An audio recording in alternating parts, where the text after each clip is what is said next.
At 71, I realized I had lived 50 years in quiet chaos. I am 74. My name is Margaret. And for most of my life, I thought I was doing just fine. I want to say that slowly, because it matters. I thought I was doing just fine. That's the part that took me the longest to admit, not that I was struggling, but that I had convinced myself, for decades, that the chaos I was living inside was simply life. That everyone felt this way. That the scattered mornings, the restless evenings, the Sunday nights filled with a kind of low, nameless dread, I thought that was just what it meant to be an adult. A mother. A working woman. A person trying. I was wrong. But I didn't find that out until I was 71 years old, sitting alone in a house that suddenly felt very large and very quiet, after my husband passed and my last grandchild started school, and I realized, with the particular cruelty of a clear autumn morning, that I had no idea what to do with a day that belonged only to me. That was not peace. That was the moment everything cracked open. So I want to share with you, quietly, without any grand announcement, what I discovered in the years since then. Not because I have all the answers. I want to be honest about that right from the start. But because someone shared something small and true with me once, at exactly the right moment, and it changed the texture of my days entirely. And perhaps something in what I say today will do the same for you. This is not a lecture. I don't have the energy for lectures anymore, and truthfully, I never much liked giving them. This is just a conversation. From my life to yours. For most of my adult life, I believed that busy meant productive. I believed it the way you believe in the weather, without question, without examination, because everyone around you believes it too and no one stops to ask why. My mother was busy. Her mother before her was busy. The women I admired most when I was young were always in motion, always cooking something, cleaning something, organizing something, doing something. To sit still was to be lazy. To rest before the work was finished was nearly a moral failing.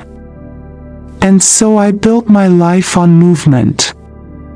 I raised 3 children. I worked part-time for 17 years at a school administration office. I ran a household. I volunteered at church on alternating Sundays. I baked for neighbors when they were sick. I kept the calendar, managed the appointments, remembered the birthdays, wrote the cards. And I was proud of it. I genuinely was. There was an identity in the busyness. A sense of worth that came directly from how much I was doing. If I had a full week, truly full, edge to edge, I felt that I had mattered that week. I felt that I had earned my place. What I didn't understand, what no one told me, or perhaps what I simply wasn't ready to hear, was that I had never once asked myself what I actually needed. Not what the family needed. Not what the house needed. Not what the week required. What I needed. I didn't have a morning routine. I had a morning reaction. Whatever was most urgent got my attention first. I didn't have an evening reset. I simply fell into bed when I ran out of steam, often with the television on, often with tomorrow's list half-formed and already anxious in my chest. Sundays were the worst. They always felt unfinished, like I should be preparing for something but couldn't name what. I lived in a constant, low hum of disorganization. Not disaster. Nothing dramatic. Just a persistent low-grade chaos that I had learned to call normal. And the years went by. The breaking point, the autumn I couldn't ignore. I want to be careful how I tell this part, because I don't want to be theatrical about it. The truth is, there was no single dramatic moment. There rarely is, at this age. It was more like a slow accumulation, a pile of quiet things that finally got too heavy to carry without noticing. My husband, Robert, passed in the spring of my 71st year. That grief I expected, as much as one can expect grief. What I did not expect was the particular disorientation that followed, the way the days lost their shape entirely. When you have organized your time around another person for 43 years, and that person is gone, you discover very quickly that you never really had a system of your own. You had a shared system. And now it belonged to no one. I would wake at different times each morning. Sometimes 7, sometimes 9, sometimes 5:30 in a panic I couldn't name. I wouldn't eat breakfast until I was already hungry and irritable. I'd move from room to room in my house, picking things up and setting them down, starting tasks and abandoning them, feeling a low but persistent sense of failure that I couldn't attach to anything specific. The house started to feel heavy. Not dirty. I want to be clear about that, because I was raised in a way that made cleanliness feel like the floor of all self-respect. But disorganized. Cluttered in small ways that had accumulated over years. A drawer in the kitchen that required 2 hands to open. A corner of the bedroom where things had been placed temporarily for what I now calculated had been 4 years. And one evening, a Tuesday in October, gray and still, I sat down at my kitchen table and I cried. Not for Robert, although he was there in the crying too. I cried because I was 71 years old, and my days felt like something that was happening to me rather than something I was choosing. I cried because I had spent half a century in motion and had somehow arrived at stillness without any practice in how to inhabit it. That was the night I decided something had to change. Not everything. I wasn't going to reinvent myself. I was too old and too tired for that kind of ambition, and honestly, I've become suspicious of it. But something had to change. Something small, consistent, and truly mine. The system, what I built, slowly and simply. I want to be honest, I did not sit down and design a perfect routine in one afternoon. It took months of small experiments. Some things I tried didn't suit me. Some things I read about in books felt designed for people 30 years younger. I had to find what actually worked for this body, this mind, this life. But here is what I eventually settled into. And I share it not because you should copy it exactly, but because perhaps something in it will suggest something useful for your own days. The morning system, the first 90 minutes belong to me. I wake at the same time every morning. 6:45. I don't check my phone first. This was the hardest habit to build, and I will admit it still requires discipline. But I learned, slowly, that whatever was on that phone could wait 20 minutes. The world would not collapse. And those 20 minutes of quiet, before the noise, turned out to be worth more than I could have imagined. I make tea. I sit at the kitchen window. I watch whatever the morning is doing outside. Sometimes I write 3 or 4 sentences in a small notebook, not a journal exactly, more like a brief account of what I'm carrying into the day. Then I eat something warm. Then I make my bed. These things, in this order, have become the foundation of every day. They cost nothing. They take very little time. And they signal to something deep inside me that the day has begun with intention rather than reaction. The 20-minute cleaning rule. This changed my relationship with my home more than anything else. Every day, I set a small timer and I spend 20 minutes, only 20 minutes, addressing whatever corner of the house needs attention. Not the whole house. Never the whole house. Just one drawer, one counter, one shelf. In this way, over weeks and months, the heaviness in the house gradually lifted. The stuck drawer got fixed. The temporary corner got cleared. I stopped feeling like I was losing a battle I couldn't win, and started feeling like I was a person who cared quietly and consistently for the place where she lived. The evening reset, 10 minutes before bed. I lay out tomorrow's clothes. I write down 3 things I need to do in the morning, in order of importance.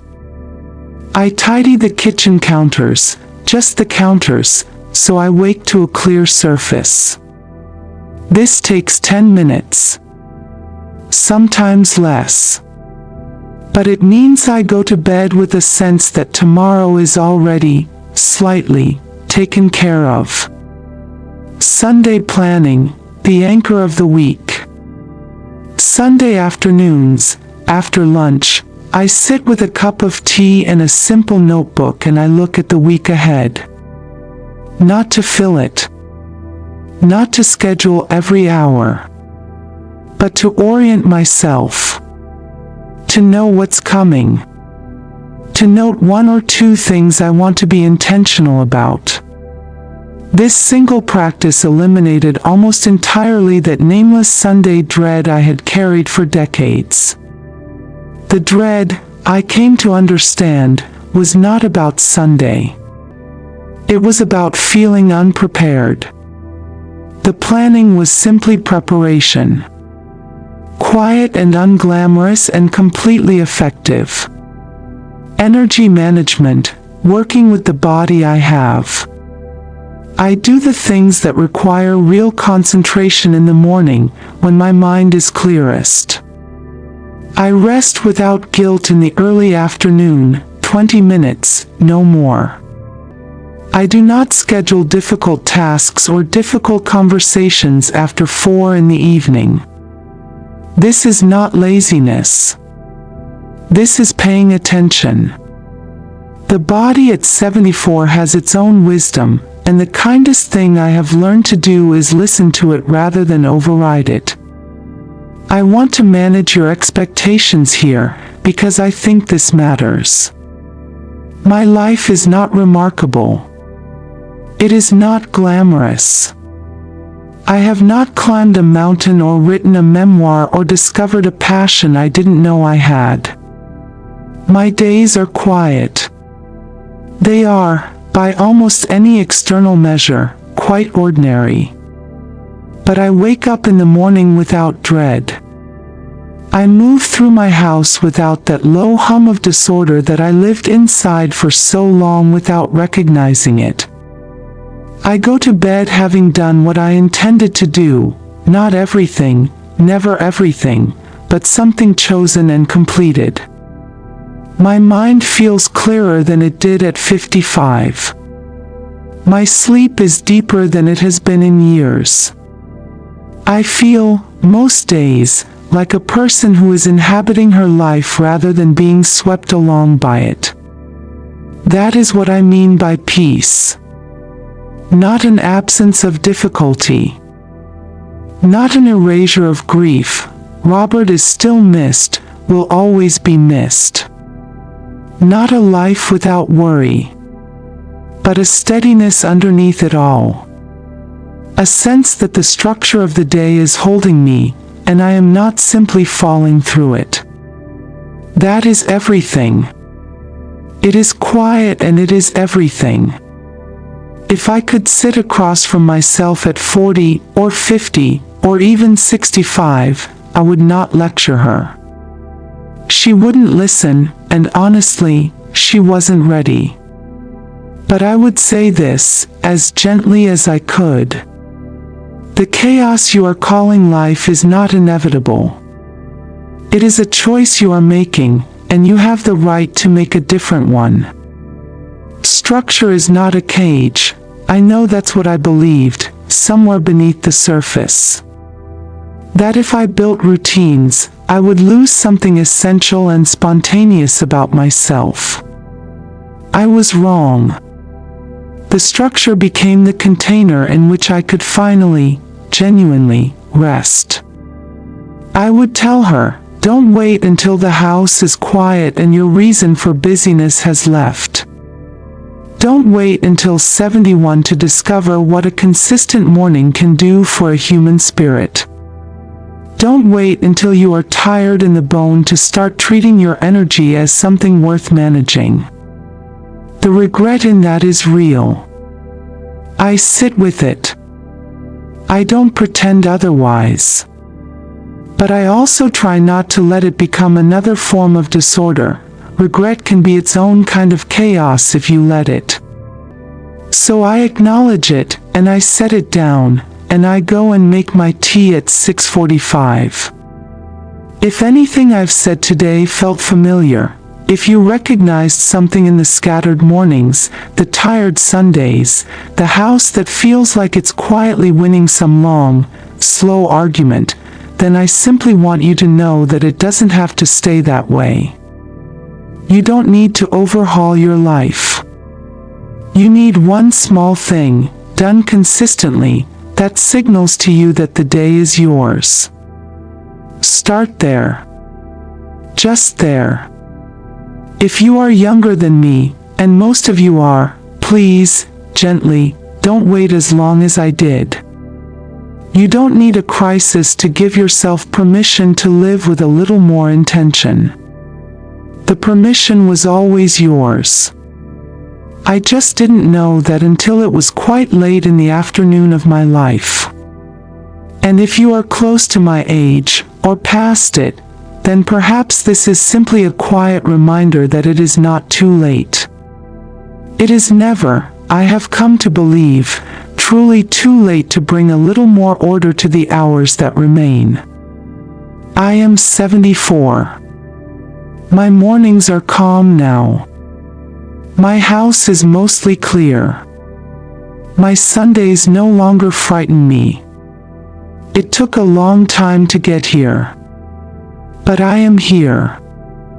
And that is enough. If this story felt familiar to you, sit with it a while. And if you've been building your own daily system, something small, something real, I'd truly love to hear about it in the comments. Not the grand transformations. Just the quiet ones. Those are the ones that last.